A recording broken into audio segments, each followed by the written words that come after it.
पारोळ पूर्व भागातील शिरवली येथे हनुमान जयंतीच्या निमित्ताने जंगी कुस्तींच्या सामन्यांचे आयोजन केले होते।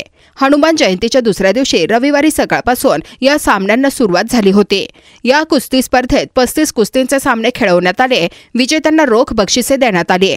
यावर्षी मानाची कुस्ती मलंगड येथील पहिलवान जयेश साळवी यांनी पाठीमागे या स्पर्धेत प्रथम क्रमांक मिळवला।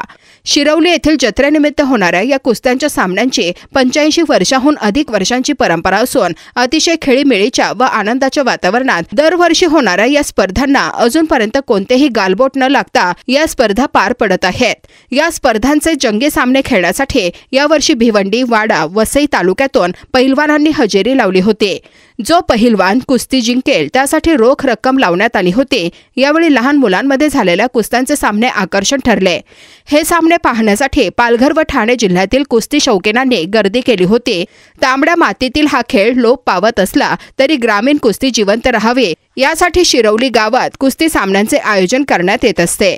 पण आता या खेळात महिला खेळाडूही कुस्तीसाठी पुढे येत आहेत। तसेच या स्पर्धेत लहान मुलांनीही भाग घेत कुस्ती चाहत्यांची मने जिंकल्याने पुढील काळात अशा कुस्ती स्पर्धेतून या क्रीडा प्रकाराला चांगले दिवस येणार असल्याचे या गावातील सरपंच अनिल एडगा यांनी सांगितले।